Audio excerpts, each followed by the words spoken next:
Bonjour, je suis Ivan Kamga, ingénieur système et réseau au sein du groupe ICCnet.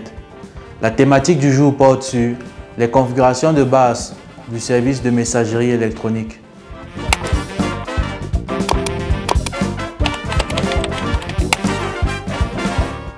La messagerie électronique est un service qui permet d'envoyer des messages écrits et des documents électroniquement à travers un réseau. Son principe de fonctionnement est le suivant. Lorsqu'un utilisateur veut envoyer un mail à un autre utilisateur, il va utiliser le MUA, Mail User Agent, qui est le client de messagerie. Et ce client de messagerie va transférer son mail auprès d'un serveur de messagerie. À son tour, le serveur de messagerie va interroger son DNS pour connaître l'enregistrement MX du nom de domaine destinataire et ainsi pourra récupérer l'adresse IP du serveur mail destinataire.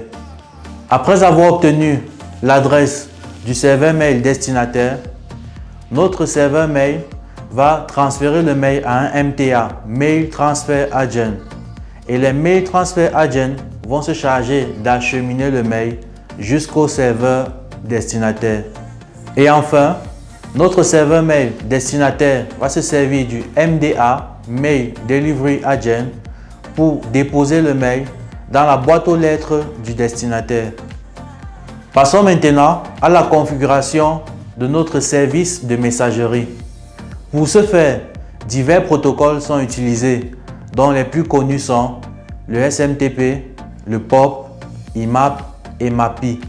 Le premier protocole, SMTP, sigle pour Simple Mail Transfer Protocol, est utilisé pour l'envoi des mails. En d'autres termes, c'est ce protocole que notre serveur utilisera pour transférer nos mails vers un serveur destinataire. Ce protocole utilise des connexions TCP via le port 25 et il existe une version sécurisée qui utilise les ports TCP 587 ou alors 465 pour d'autres fournisseurs. La particularité de ce protocole est que lorsqu'il télécharge les mails du serveur, il les efface et les stocke au niveau du client. Donc, si vous vous connectez sur différents appareils comme un smartphone, un laptop et autres, vous n'aurez pas les mêmes informations sur ces différents appareils.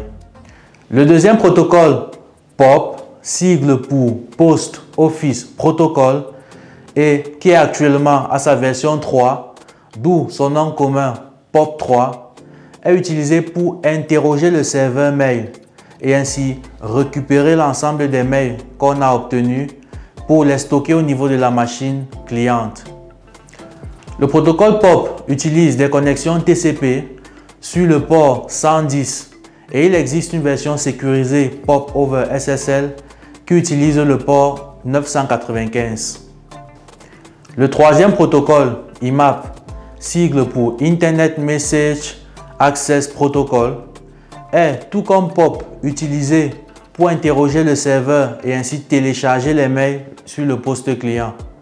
Mais, à la différence de POP, ce dernier ne supprime pas les mails au niveau du serveur, ce qui fait qu'avec IMAP, il y a possibilité de synchroniser les mails entre le serveur et les différents clients.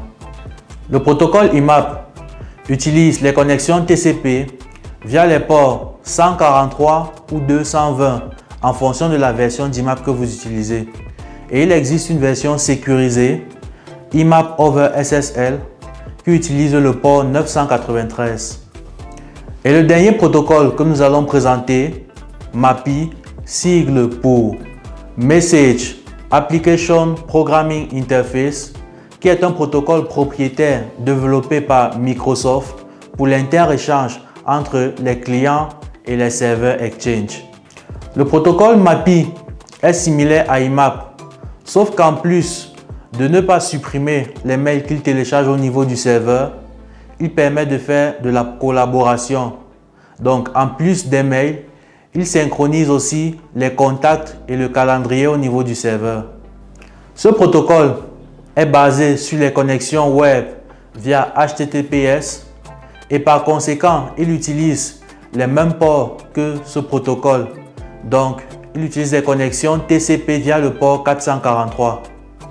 Selon vos besoins, Pour configurer votre service de messagerie, vous utiliserez SMTP pour l'envoi des mails et l'un des trois autres, POP, IMAP ou MAPI, pour la réception des mails, en fonction des caractéristiques de ces trois autres protocoles.